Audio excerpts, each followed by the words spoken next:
Nah guys, ada berita yang benar-benar sudah membuat kita kaget dan heboh, yakni Bonatua Silalahi menunjukkan kepada publik fotokopi ijazah yang dilegalisir dari UGM dan kemudian itu yang diberikan KPU kepada Bonatua Silalahi atas tuntutannya itu yang di sidang KIP itu. Dan mari kita lihat seperti apa itu bentuk fotokopi ijazah yang ditunjukkan oleh Bonatua Silalahi. Sangat menarik sekali. Silakan simak saudara dan sahabat sekalian, jangan lupa klik tombol subscribe, like, share, dan komen. Tapi sebelum Anda menyimak ini, saya hanya mengingatkan bahwa ini dokumen yang di KPU. Ini dokumen di KPU. Sekali lagi, ini bukan dokumen ijazah yang asli. Ini fotokopi yang dilegalisir yang dijadikan sebagai dokumennya Pak Jokowi saat mendaftar di KPU. Begitu informasinya. Ayo kita lihat saudara. Memperhati demokrasi, juga keterbukaan informasi, dan terutama untuk masyarakat Indonesia yang selama ini mungkin mohon maaf kata ya kalau saya salah. Yang menurut saya sekarang ada tiga masyarakat Indonesia terbelah tiga ya. Pertama, orang yang percaya bahwa ijazah beliau ada dan asli, dan orang yang ragu-ragu, serta yang ketiga adalah orang yang tidak percaya. Nah, selama ini kita dijebak pada situasi sudah ranah keyakinan, bukan ranah ilmiah. Nah, dengan adanya ini pada inti kita mencoba menawarkan suatu pendekatan baru, yaitu pendekatan fakta empiris. Karena saya peneliti, inilah hasil fakta empiris itu. Jadi saya harap masyarakat yang terbelah, yang tadi tiga itu, kembali ke jadi masyarakat ilmiah yang mari melihat ini semua sebagai alat sah untuk diteliti. Ini tentunya sama-sama kita tahu bahwa proses ini kita mulai sejak 3 Agustus yang lalu dengan proses yang panjang dari awal permintaan informasi, lalu KPU mengeluarkan keputusan 731 untuk mengatakan bahwa informasi saya ditolak karena melanggar keputusan KPU 731.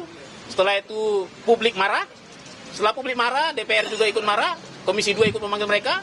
Lalu setelah itu saya juga mengirimkan keberatan, dan keberatan saya itu dijawab dengan dicabutnya keputusan 731 dan disertai dengan diserahkan juga yang 2 ini, tapi dengan 9 item yang disembunyikan.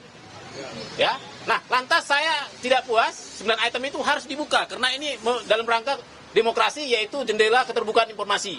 Akhirnya saya sidang sengketakan di Komisi Informasi Publik, dan sampai 6 kali sidang sejak November akhirnya keputusan KIP mengatakan bahwa saya menang.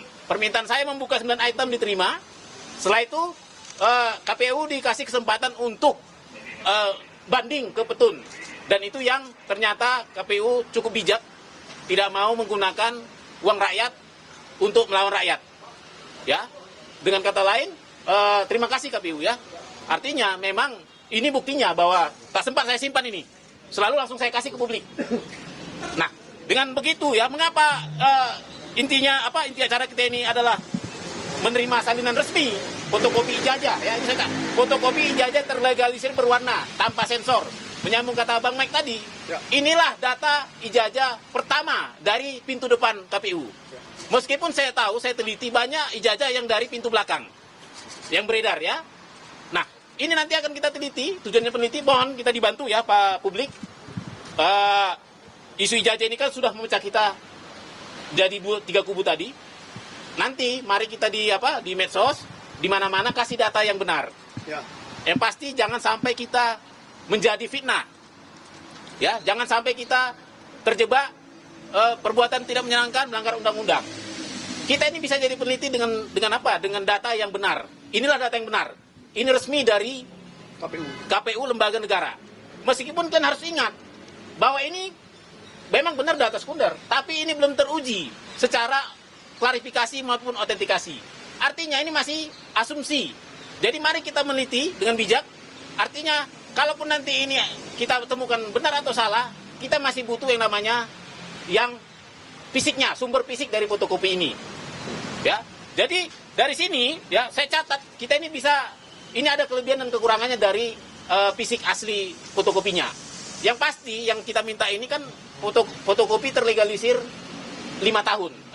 5 periode, 2005, 2010, 2012, 2014, 2019. yang ini baru 2. Nah, yang mengikuti sepanjang zaman itu adalah legalisir ini.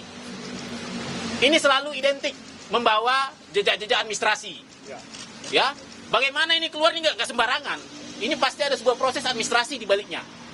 Itu bisa kita mintakan juga ke UGM. Dimulai dari siapa yang meminta, siapa yang melegesnya, siapa yang pihak KPU yang memverifikasi administrasi. Ya, itu bisa bisa jadi verifikasi validasi dokumen 5 dokumen tadi. Berikutnya kesamaannya ini dengan yang sumber fotokopinya. Saya bilang sumber fotokopi ya, saya belum berani bilang itu asli ya. Sumber fotokopinya, katakanlah asumsinya itu asli ya, adalah semogalah informasi ini ya. Jadi bayangkan bahwa dulu ada alih media informasi ini, alih media dari yang aslinya, katakan aslinya, analognya ke fotokopi. Artinya 100% informasi ini sudah pindah. Misalnya nama, logo, foto, tanggal lahir ya kan, tanda tangan, ini sudah 100% pindah alih media dan 100% bisa dipertanggungjawabkan jika ada yang ingin menelitinya. Misalnya tanda tangan itu bisa teliti mungkin nanti netizen ada yang Ahli tanda tangan. yang punya kebetulan dulu meleges pas di tanggal ini. Kan bisa dicek ini tanda tangannya gimana. Seperti Bang Mike tadi juga, ini kan agak beda posisinya, kok geser ya kan. Nah ini juga agak geser ini dengan data-data yang pernah ada. Nah itu juga nanti akan bisa kita teliti ya. Dan juga misalnya ada foto ya, foto juga kita bisa teliti, tapi khusus untuk foto dan materai ini hati-hati. Karena apa? Foto dan ini tidak mengandung warna ya. Walaupun katanya ini foto hitam putih, tapi mungkin kalau foto aslinya agak beda juga, nggak harus hitam putih sekali. Tapi materai juga itu kan berwarna. Meskipun bisa kita lakukan analisis tapi terbatas. Ya, tetap terbatas misalnya bentuknya. Ya. Dan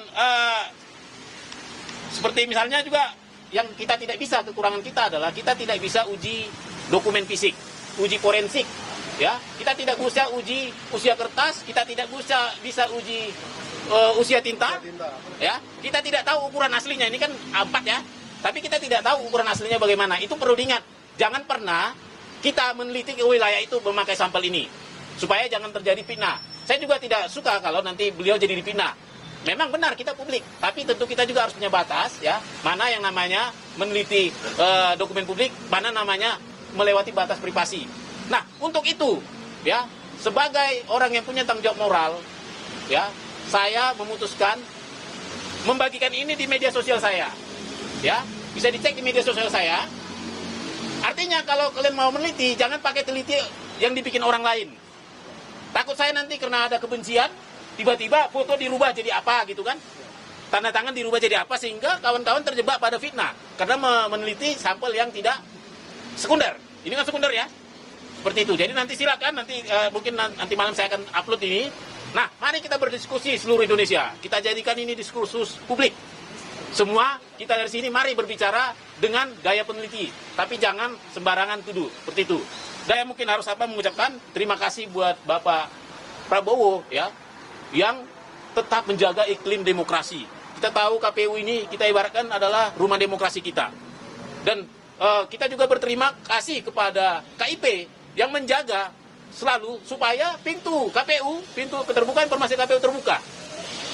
Dan saya juga meskipun kita perjuangan panjang, saya juga berterima kasih ke KPU. Ya meskipun tadi sempat menolak permintaan informasi saya, sempat